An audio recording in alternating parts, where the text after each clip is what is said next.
It's been 100 days since Donald Trump returned to the White House, and from day one, it's been a relentless stream of executive orders, policy reversals, and shock announcements. It's been hard enough keeping track of all that's happened, let alone taking stock of what it all means. So let's pause for a moment and look back at 5 of the most significant, controversial, and head-scratching moments from Trump's first 100 days back in office. Number 1. Doge. I have created the brand new Department of Government Efficiency.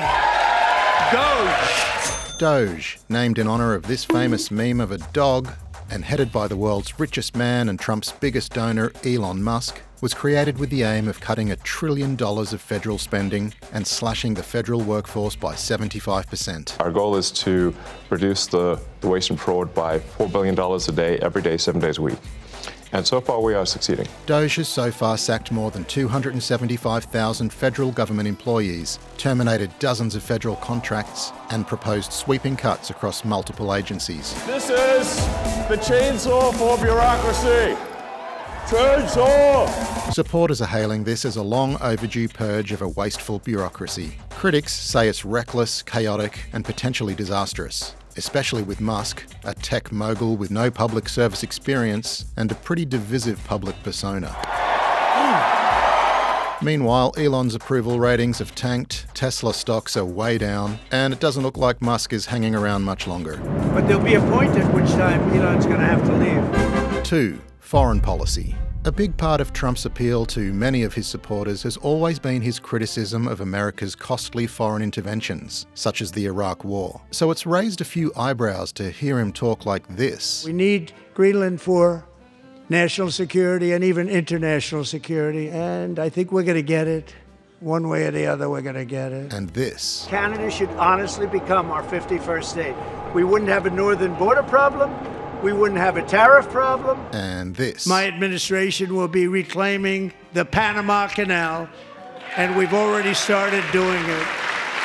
And this. The U.S. will take over the Gaza Strip, and we will do a job with it, too. We'll own it. And I don't want to be cute. I don't want to be a wise guy, but the Riviera of the Middle East, this could be something that could be so bad. This could be so magnificent. Trump guns are shining bright. Trump followed this up with a post on Truth Social showing this AI-generated video offering a future vision of Gaza. And that wraps it up for foreign policy. Oh wait, there was this. You're gambling with World War III. And what you're doing is very disrespectful to the country, this country. 3. Ukraine. The world watched stunned as what would normally be a high-level diplomatic meeting held behind closed doors was instead broadcast live, raw, unscripted, and at times deeply uncomfortable. Don't tell us what we're going to feel. We're trying to solve a problem. Don't tell us what we're going to feel. I'm not telling you. Because you're in no position to dictate that. You're not in a good position. You don't have the cards right now. With us, you start having cards. I'm not playing cards. Right now, you don't. You're playing cards. Have you said thank you once? This entire meeting? No, in this entire meeting, have you said thank you? You think that if you will speak very loudly about the war, you can... He's not speaking loudly. He's not speaking loudly. In the Oval Office, President Trump, Vice President J.D. Vance, and Ukrainian President Volodymyr Zelensky sat face-to-face in a tense, televised exchange that felt more like an episode of The Apprentice than international diplomacy. What about if you didn't have our military equipment, if you didn't have our military equipment, this war would have been over in 2 weeks. In 3 days. I heard it from Putin. In 3 days. The US is now pursuing a deal to secure access to Ukraine's rare earth minerals, with the underlying assumption that a strong American business presence could serve as a deterrent to future Russian aggression. Trump and Zelensky reunited briefly at Pope Francis's funeral for an apparently impromptu and much more tempered meeting. 4. Deportations. And very soon we'll begin the largest deportation operation in American history, large and evil. Even larger than President Dwight Eisenhower, who has the record right now. True to his word, Trump has instigated a sweeping crackdown on the estimated 11 million undocumented immigrants residing in the US. With a national emergency declared at the southern border, migrants have been rounded up from their homes, job sites, even schools. Then came the case of Kilmar Abrego Garcia, a Salvadorian man living in Maryland with a clean record and valid work permit who was mistakenly deported to a maximum security prison in El Salvador. A federal judge called the move wholly lawless. The administration called it an administrative error.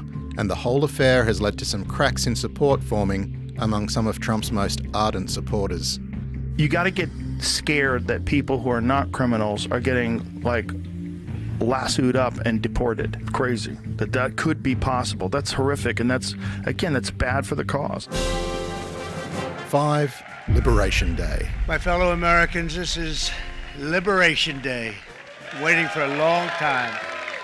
On April 2, Trump rolled out what he called Liberation Day, a bold new trade policy where all imports into the US were hit with a universal 10% tariff. But that was just the beginning. China got slapped with a massive 34% hike, Vietnam 46%, Japan 24%, the EU 20%. Canada and Mexico, while exempt from the new 10% tariff, were already hit back in February with a separate 25% tariff on most imports, citing border security and fentanyl concerns. Australian steel and aluminium still facing a 25% tariff introduced in March. For decades, our country has been looted, pillaged, raped, and plundered by nations near and far, both friend and foe alike. Markets went into free fall, trading partners hit back, China's tariff was bumped up, and then up again, and the world was left reeling.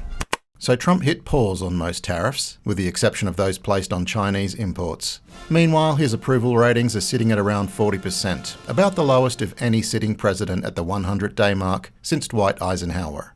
And that was just the first 100 days. Only 1,360 days to go. At least. I have had more people say, please run again. So many people are saying, you gotta run again. They love the job window. Most importantly, they love the job window.